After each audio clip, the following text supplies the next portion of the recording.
Welcome to wish full ಅಡುಗೆ ಮನೆ.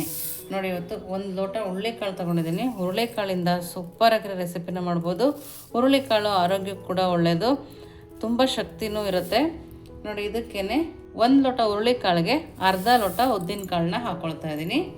ನೋಡಿ, ಇವೆರಡೂ ಚೆನ್ನಾಗಿ ನೀರು ಹಾಕಿ 2ರಿಂದ 3 ಸರಿ ವಾಶ್ ಮಾಡ್ಕೊಂಡು ಬರೋಣ. ನೋಡಿ, ಚೆನ್ನಾಗಿ ತೊಳ್ಕೊಂಬಂದಿದ್ದೀವಲ್ಲ. ಇವಾಗ ಇದಕ್ಕೇ ಒಂದು ಅರ್ಧ ಬೌಲು ಅವಲಕ್ಕಿ ಹಾಕೋಣ. ಅವಲಕ್ಕಿ ಹಾಕಿ ನೋಡಿ 1 ಲೋಟ ನೀರು ಹಾಕ್ಕೊಂಡಿದ್ದೀನಿ. ಇವಾಗ ಇನ್ನೊಂದು ಲೋಟ ನೀರು ಹಾಕಿ ನೋಡಿ ಇನ್ನೊಂದು ಸರಿ ಚೆನ್ನಾಗಿ ವಾಶ್ ಮಾಡ್ಕೊಂಡು ಬರೋಣ. ನೋಡಿ, ಅವಲಕ್ಕಿ ಕೂಡ ನೀಟಾಗಿ ವಾಶ್ ಆಗುತ್ತೆ. ಇವಾಗ ಇದ್ರದ್ದು ನೀರನ್ನು ಚೆಲ್ಕೊಂಬರೋಣ. ನೋಡಿ, ಚೆನ್ನಾಗಿ ವಾಶ್ ಮಾಡ್ಕೊಂಡು ಬಂದಾದಮೇಲೆ 2 ಗ್ಲಾಸ್ ಆಗುವಷ್ಟು ನೀರನ್ನು ಹಾಕಿ ನೋಡಿ ಲಿಡ್ಡನ್ನು ಕ್ಲೋಸ್ ಮಾಡಿ ನೋಡಿ ಒಂದು 7 ಅವರ್ಸ್ ಇದನ್ನು ನೆನೆಯಕ್ಕೆ ಬಿಡೋಣ. ನೋಡಿ, ನಾವು ನೆನೆಸ್ಕೊಂಡಿದ್ವಲ್ಲ ಹುರುಳಿಕಾಳು ಮತ್ತು ಉದ್ದಿನ ಕಾಳು 2 ಚೆನ್ನಾಗಿ ನೆಂದಿದೆ. ಇವಾಗ ಇದನ್ನು ಒಂದು ಮಿಕ್ಸಿ ಜಾರ್ ತೊಗೊಂಡು ಅದರೊಳಗಡೆ ಹಾಕೋಣ.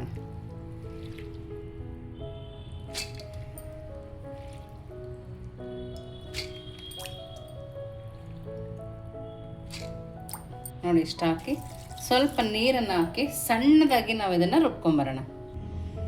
ನೋಡಿ, ಇಷ್ಟು ಸಣ್ಣದಾಗಿ ರುಬ್ಕೊಂಬಂದಿದ್ದೀನಿ. ತೀರಾ ಸಣ್ಣಗಾಗಿಲ್ಲ ಅಂದ್ರೂ ಅವಶ್ಯಕತೆ ಇಲ್ಲ. ನಾವು ಇಡ್ಲಿಗೆಲ್ಲ ರುಬ್ಕೊತೀವಲ್ಲ ಆ ಥರ ರುಬ್ಕೊಂಡ್ರೆ ಸಾಕು. ನೋಡಿ, ಇದನ್ನು ಇವಾಗ ನೋಡಿ ಒಂದು ಪಾತ್ರೆ ತಗೊಂಡು ಅದರೊಳಗಡೆ ನಾವು ಹಾಕೋಣ. ಇವಾಗ ನೆಕ್ಸ್ಟ್ ಟ್ರಿಪ್ಪು ಕೂಡ ಇದೆ, ಅದನ್ನು ರುಬ್ಬಿ ಇದರೊಳಗಡೆ ಹಾಕ್ಕೊಳ್ತೀನಿ. ನೋಡಿ, 2ನೇ ಟ್ರಿಪ್ಪು ಕೂಡ ಇದರೊಳಗಡೆ ಹಾಕ್ಕೊಳ್ತಾ ಇದ್ದೀನಿ.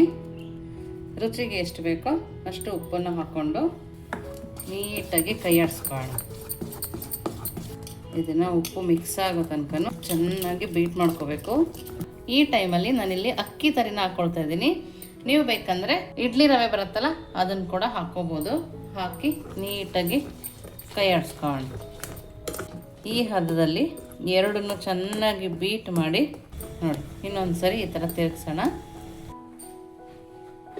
ನೋಡಿ, ಲಿಡ್ಡನ್ನು ಕ್ಲೋಸ್ ಮಾಡಿ ಒಂದು 4 ಅವರ್ ಎತ್ತಿಡೋಣ. ನೋಡಿ, ಇವಾಗ ಪರ್ಮೆಂಟ್ ಆಗಿದೆ. ನೋಡಿ ಎಷ್ಟು ಚೆನ್ನಾಗಿ ಕಾಣಿಸ್ತದೆ ಅಂತೇಳಿ. ನೋಡಿ, ಇನ್ನೊಂದು ಸರಿ ಈ ಥರ ತಿರುಗಿಸೋಣ. ನೋಡಿ, ಇವಾಗ ಇದನ್ನು ಒಂದು ಇಡ್ಲಿ ಪ್ಲೇಟ್ನ ತೊಗೊಂಡು ಅದಕ್ಕೆ ಸ್ವಲ್ಪ ಎಣ್ಣೆನ ಸರ್ಕೊಳ್ಳೋಣ. ಕೈಗೆ ಸ್ವಲ್ಪ ಎಣ್ಣೆ ಹಚ್ಕೊಂಡು ಎಣ್ಣೆ ಹಾಕೋಣ. ನೋಡಿ, ಅದಕ್ಕೆ ಒಂದೊಂದು ಸೌಟ್ ಥರ ಹಾಕ್ಕೊಳ್ತಾ ಇದ್ದೀನಿ. ಮಾಮೂಲು ಇಡ್ಲಿಗಿಂತನೂ ತುಂಬ ಸೂಪರಾಗಿರುತ್ತೆ. ನಾನು ಮೊದಲೇ ಇಡ್ಲಿ ಪಾತ್ರೆನ ಬಿಸಿಯಾಗಿ ಇಟ್ಕೊಂಡಿದ್ದೆ, ಅದರಲ್ಲಿ ನೀರು ಕುದೀತಾ ಇದೆ. ಇವಾಗ ಇದನ್ನು ಅದರೊಳಗಡೆ ಇಡೋಣ. ನೋಡಿ, ನೀರು ಕುದೀತಾ ಇದೆ ಅಲ್ಲ, ಇವಾಗ ಈ ಪ್ಲೇಟ್ನ ಇದರೊಳಗಡೆ ಇಟ್ಕೊಳ್ಳೋಣ. ಒಂದು 5ರಿಂದ 10 ನಿಮಿಷ ಲಿಡ್ಡನ್ನು ಕ್ಲೋಸ್ ಮಾಡಿ ಇಡ್ಲಿನ ಬೇಯಿಸ್ಕೊಳ್ಳೋಣ. ನೋಡಿ, ಒಂದು ಪ್ಯಾನ್ ತೊಗೊಂಡಿದ್ದೀನಿ, ಅದಕ್ಕೆ ಒಂದು 2 ಸ್ಪೂನ್ ಆಗೋಷ್ಟು ಎಣ್ಣೆನ ಹಾಕ್ಕೊಳ್ತಾ ಇದ್ದೀನಿ. ನೋಡಿ, ಎಣ್ಣೆ ಹಾಕ್ಕೊಂಡು ಸ್ವಲ್ಪ ಕಡಲೆ ಬೀಜನ ಹಾಕ್ಕೊಳ್ತಾ ಇದ್ದೀನಿ. ಕಡಲೆ ಬೀಜದ ಜೊತೆಗೆ ಸ್ವಲ್ಪ ಹಸಿಮೆಣಸಿನ್ಕಾಯಿ ಮತ್ತು ಬೆಳ್ಳುಳ್ಳಿನ ಹಾಕ್ಕೊಂಡಿದ್ದೀನಿ. ನಿಮಗೆ ಖಾರ ಬೇಕಂದರೆ ಇನ್ನು ಸ್ವಲ್ಪ ಹಾಕ್ಕೋಬೋದು. ನೋಡಿ, ಇಷ್ಟನ್ನು ಚೆನ್ನಾಗಿ ಫ್ರೈ ಮಾಡ್ಕೊಬೇಕು. ನಾನು ಮೀಡಿಯಮ್ ಫ್ಲೇಮಲ್ಲಿಟ್ಟು ಫ್ರೈ ಮಾಡ್ಕೊಳ್ತಾ ಇದ್ದೀನಿ. ನೀವಿನ್ನೂ ನಮ್ಮ ವಾಟ್ಸಪ್ ಗ್ರೂಪಿಗೆ ಜಾಯಿನ್ ಆಗಿಲ್ಲ ಅಂದರೆ ವಿಶ್ ಫುಲ್ ಅಡುಗೆ ಮನೆ ವಾಟ್ಸಪ್ ಗ್ರೂಪ್ಗೆ ಜಾಯಿನ್ ಆಗೋದನ್ನು ಮರಿಬೇಡಿ. ನೀವು ಈ ಥರ ಫ್ರೈ ಮಾಡೋದ್ರಿಂದ ತುಂಬ ಚೆನ್ನಾಗಿ ಟೇಸ್ಟ್ ಕೊಡುತ್ತೆ ಮತ್ತು ಗ್ಯಾಸ್ಟ್ರಿಕ್ ಕೂಡ ಆಗೋಲ್ಲ. ನೋಡಿ, ಇವಾಗ ಇದಾಗಿದೆ. ಸ್ಟವನ್ನು ಆಫ್ ಮಾಡಿ ಇದನ್ನು ಮಿಕ್ಸಿ ಜಾರ್ ಒಳಗಡೆ ಹಾಕೋಣ. ನೋಡಿ, ಮೊದಲಿಗೆ ಮಿಕ್ಸಿ ಜಾರ್ ತೊಗೊಂಡು ಕಾಯಿನ ಹಾಕ್ಕೊಳ್ತಾ ಇದ್ದೀನಿ. ನಿಮಗೆ ಎಷ್ಟು ತೆಂಗಿನಕಾಯಿ ಬೇಕೋ ಅಷ್ಟನ್ನು ಹಾಕ್ಕೋಬೋದು.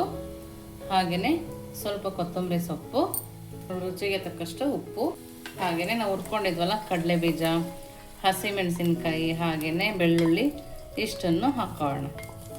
ನೋಡಿ, ಇದಕ್ಕೇ ಸ್ವಲ್ಪ ನೀರನ್ನು ಹಾಕಿ ಸಣ್ಣದಾಗಿ ರುಬ್ಕೊಂಬರೋಣ.